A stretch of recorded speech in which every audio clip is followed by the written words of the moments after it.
Oui.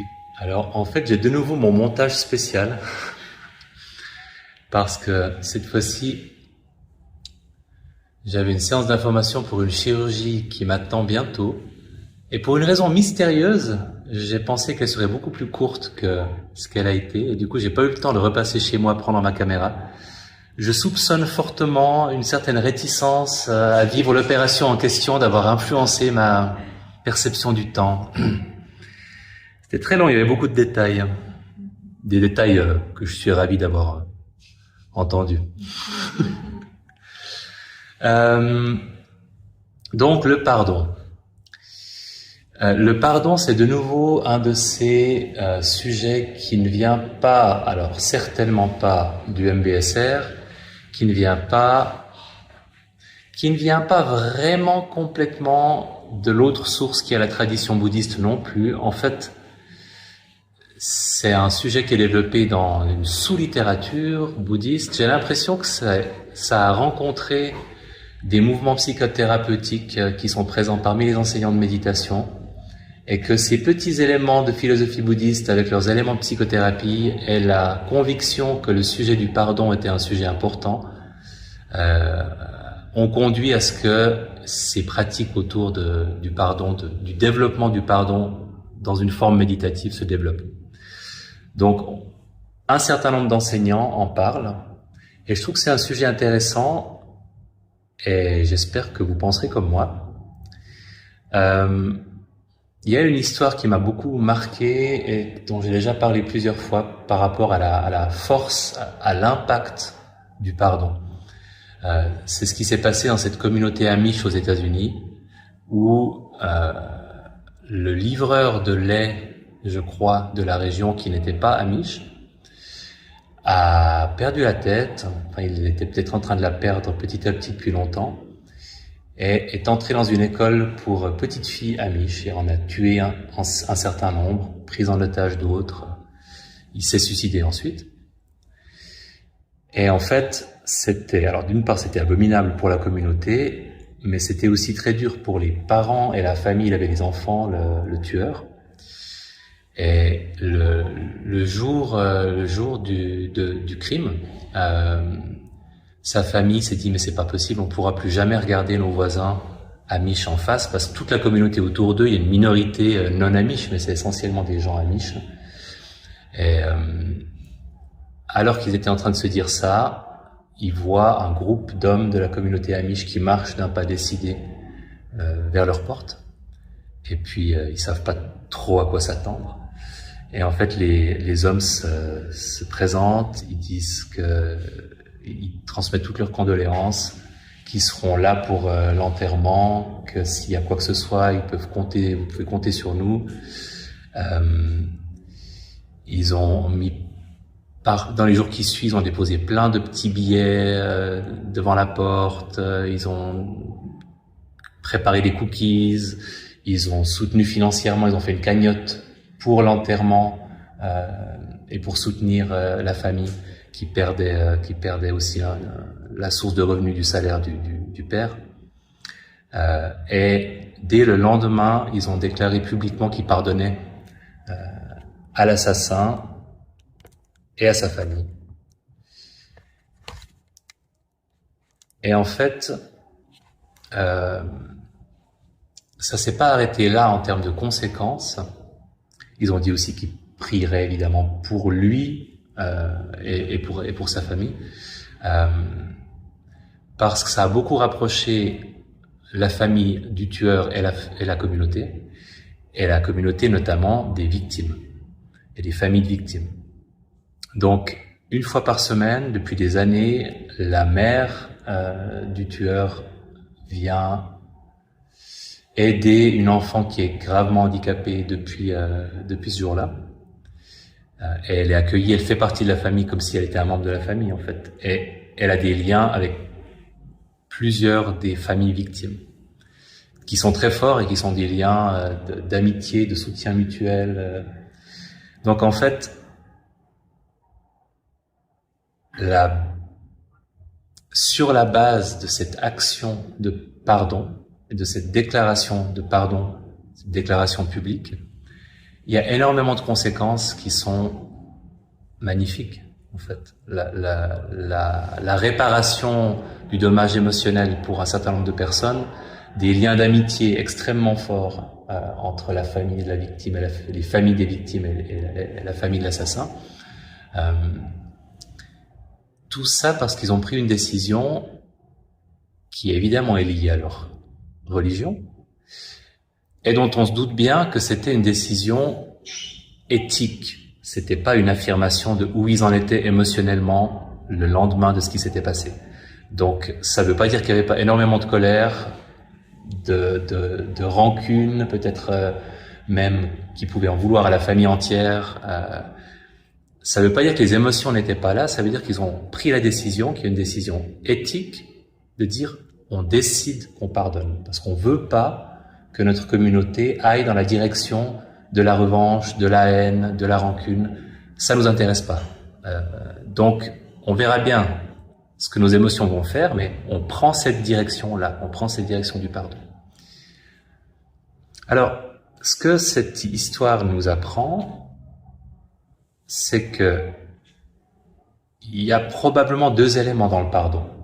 Il y a cette dimension vraiment d'une action éthique, un acte, on appelle ça une parole performative, hein, comme quand on dit je vous déclare mari et femme, et qu'en déclarant ça, les gens sont mariés. Là, quand on dit je te pardonne, en déclarant je te pardonne, on pardonne. Mais ça, c'est la partie éthique. Ça ne veut pas dire que les émotions vont pas avoir leur propre vie. Donc les deux choses sont liées, parce qu'une fois qu'on a dit qu'on pardonnait, émotionnellement, ça peut suivre à un moment ou à un autre, ou pas, rapidement, lentement, mais c'est une direction qu'on donne. Et le cœur va pas forcément la suivre tout de suite, mais c'est une intention qu'on formule, et à un moment ou à un autre, le cœur aura la possibilité de suivre ce qu'on aura déclaré. Donc il y a cette dimension émotionnelle, puis il y a cette dimension éthique qui vont pas forcément avancer au même rythme, en fait. Et c'est plutôt un processus, une direction qu'on donne qu'un état. Donc c'est pas j'ai pardonné, c'est je suis en train d'avoir l'intention de le faire. Et il y a des moments où je peux revenir en arrière et la colère revient, et il y a des moments où ça va bien, où j'ai l'impression que mes émotions sont alignées avec cette intention de pardon, mais ce sera pas toujours le cas. Donc c'est pas un état, c'est plutôt un processus, c'est une direction. Et la rancune peut revenir à tout moment, et repartir, et revenir. Le pardon, on peut le diriger vers soi-même aussi. Il y a parfois des choses qu'on se reproche à soi-même vis-à-vis de soi-même. Pas avoir pris suffisamment soin de soi, ne pas s'être traité comme on aimerait être traité par d'autres. Donc le pardon, il y a cette dimension d'intention éthique, de vie émotionnelle. Et puisqu'on parle de pleine conscience, il faut quand même préciser qu'il est beaucoup facilité, ce processus-là, par la pleine conscience. Parce que la rancune, la colère, c'est des pensées et des émotions, comme toutes celles qu'on apprend à observer en pleine conscience, c'est pas différent. Il y a une vieille phrase, je sais pas d'où elle vient, qui dit que si quelqu'un t'a causé du tort une fois le matin, il t'aura causé du tort 1000 fois le soir. Parce qu'on y aura repensé 1000 fois. Donc, entre les moments où on se repasse la scène, où on planifie notre revanche, où on argumente sur la gravité des faits, sur la responsabilité exacte, etc., ça fait beaucoup de temps passé à ruminer. Et ça, c'est là où la pleine conscience rentre en ligne de compte. On peut observer ce qui se passe en nous, et puis nommer rancune, colère, rumination, argumentation, etc. Maintenant, on n'est pas tous des amish, on n'a pas tous le niveau amish de capacité à pardonner. On n'a pas besoin de l'avoir. Ils vivent ils ont un mode de vie et un environnement culturel qui est peut-être très différent du nôtre. Donc, ça nous est pas forcément possible, mais on peut quand même se poser la question de ce que ça peut nous apporter à nous, cette pratique-là. Parce que le pardon n'est pas là pour faire plaisir à la personne à laquelle on pardonne. Et c'est souvent cette idée fausse, ça lui ferait trop plaisir si je lui pardonnais. C'est pour son propre bien en priorité qu'on le fait. Et là, il y a cette phrase qui illustre parfaitement cette idée. Je pense que je vous en ai peut-être déjà parlé parce que je l'adore tellement que j'en parle en dehors des moments où je parle du pardon. La rancune est le seul poison qu'on va avaler soi-même dans l'espoir qu'il tuera quelqu'un d'autre. Et je trouve ça génial. C'est de ces rares phrases très simples mais qui décrivent une réalité exacte. C'est exactement ça. La rancune, c'est un poison et on l'avale nous-mêmes, ça nous fait du mal à nous, mais on pense très fort que ça va faire du mal à quelqu'un d'autre. Et c'est faux. Donc, quand on prend la direction du pardon, c'est avant tout pour se faire du bien à soi qu'on le fait. Et il peut y avoir plein de conséquences, comme l'histoire des Amish le montre, mais c'est des conséquences au-delà de ce qu'on fait, et au-delà de ce qu'on ressent. Donc, encore une fois, la question c'est pas est-ce que cette personne mérite que je lui pardonne, la question c'est est-ce que moi je mérite d'être débarrassé en partie ou complètement de la rancune et de la colère qui me fait pas de bien.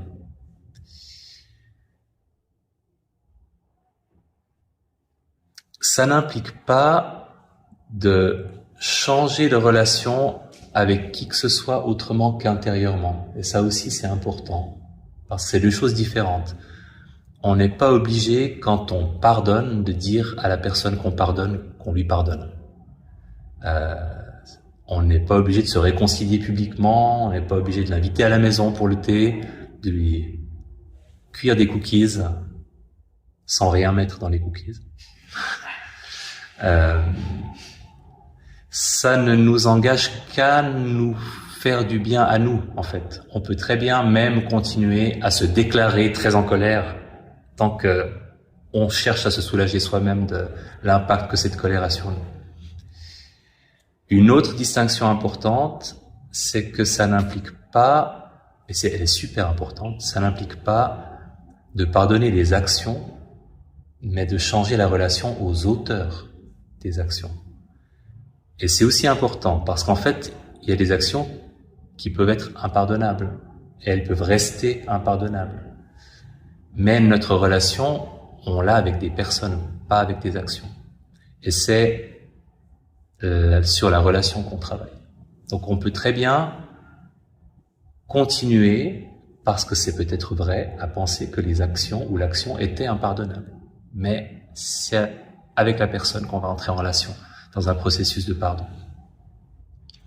Il y a souvent, pas toujours, une utilité à dissocier les actions des auteurs en y réfléchissant, en admettant qu'on ne sait pas tout de l'ensemble des conditions qui ont conduit à ce que cette personne fasse ce qu'elle a fait. La rancune, elle s'appuie sur un mythe, qui est le mythe que les personnes qui nous ont fait du tort sont 100% conscientes, 100%, qu'elles agissent de façon 100% délibérée, qu'elles ne réagissent à rien d'autre, qu'elles n'ont aucun passé, qu'elles n'ont rien vécu de difficile dans leur propre vie, qu'elles n'ont pas eu de parents, qu'elles n'ont pas eu d'ex-partenaires maltraitants, qu'elles n'ont pas eu une enfance difficile. Elles sont 100% bourreaux et 0% victimes quand ça nourrit notre rancune. Alors qu'évidemment, on sait, en tout cas intellectuellement, qu'il y a toujours beaucoup d'espace entre un auteur et un acte, et qu'il y a plein de choses autour de ce qui se passe, qui contribuent à le provoquer. Il y a un exemple typique qui, je pense, est vrai, mais dans des proportions qui sont pas toujours les mêmes, mais pour à peu près tout le monde, c'est quand les enfants qui en veulent à leurs parents grandissent et qui deviennent adultes eux-mêmes et qu'ils en apprennent plus sur l'enfance de leurs parents, comme c'est parfois le cas, ils deviennent souvent un peu plus indulgents par rapport à certains aspects de ce qu'ils ont vécu pendant leur enfance. Et quand ils deviennent parents eux-mêmes et qu'ils sont confrontés à la difficulté d'être parents, il y a souvent aussi une petite marge de plus qui s'ajoute à cette capacité à comprendre les actions de leurs parents. C'est toujours une longue chaîne d'actions, de causes, de conséquences qui finissent par conduire à quelque chose qui va nous faire du mal. Et un autre point important, c'est que l'action, elle est figée dans le passé, alors que l'auteur et la relation qu'on a avec l'auteur de l'action, elle est dans le présent. Et même, elle n'est par définition que dans le présent. Donc la rancune ne peut pas remonter le temps et agir sur le passé. Il y a une phrase que j'aime bien aussi, parce qu'en fait, elle renvoie à quel point on oublie que c'est vrai. On pense vraiment qu'on peut remonter le temps. Abandonner tout espoir d'un passé meilleur. Et j'aime bien, parce que c'est vraiment à chaque fois qu'on est en train de ruminer sur un événement passé, puis qu'on rembobine, c'est comme si on pouvait, non. On n'aura pas un passé meilleur. On peut avoir un présent meilleur et un futur meilleur. Le pardon, c'est aussi un processus de dissolution d'un lien qui peut être un lien très lourd qui nous unit avec la personne qui nous a fait du mal. Il y a une citation de Catherine Ponder: quand vous avez du ressentiment pour quelqu'un, de la rancune, vous êtes lié à cette personne par un lien émotionnel qui est plus solide que l'acier. Et le pardon est la seule manière de dissoudre ce lien et de vous en libérer. Et je trouve que c'est aussi extrêmement juste. Comme les Américains ont cette expression de dire les gens envers lesquels on ressent de la rancune ou de la colère, ils vivent sans payer de loyer dans notre tête. Ils vivent gratuitement dans notre tête, et c'est un peu ça. Donc,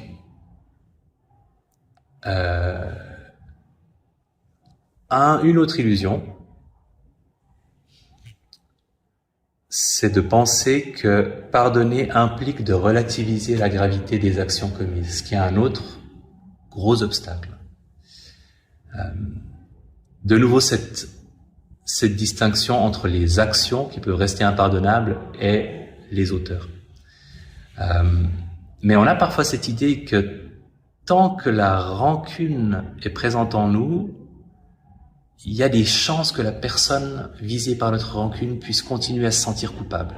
Et qu'à l'instant où elle n'aura plus de rancune, elle sera libérée de cette culpabilité en même temps que nous, on lui en voudra plus. Et encore plus embêtant, on peut avoir l'impression que si on pardonne, on admettra que dans le fond, c'était pas si grave. Ce qui est d'autant plus dangereux qu'il y a peut-être des gens qui nous l'ont dit. Ou peut-être que l'auteur ou les auteurs nous l'ont dit aussi. Mais tu peux pas m'en vouloir pour ça, c'était pas si grave. Donc il faut vraiment faire la différence. Alléger la rancune en soi ne va rien changer à la gravité des actions, ça va pas altérer quoi que ce soit à la gravité des actions. Et encore une fois, on n'est absolument pas obligé de dire à qui que ce soit qu'on a pardonné. Ça peut être quelque chose qui se fait purement intérieurement.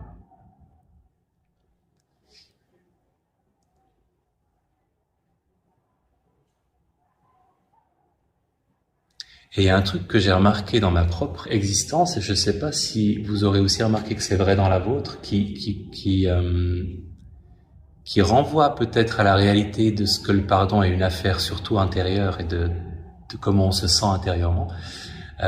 Ça a jamais été aussi facile pour moi de pardonner que quand ça allait bien dans ma vie, et c'était plus difficile quand ça allait moins bien. Et il y a quand même quelque chose qui implique que c'est avant tout nos processus intérieurs qui vont faciliter ou compliquer notre capacité à pardonner. Bon, toute cette théorie.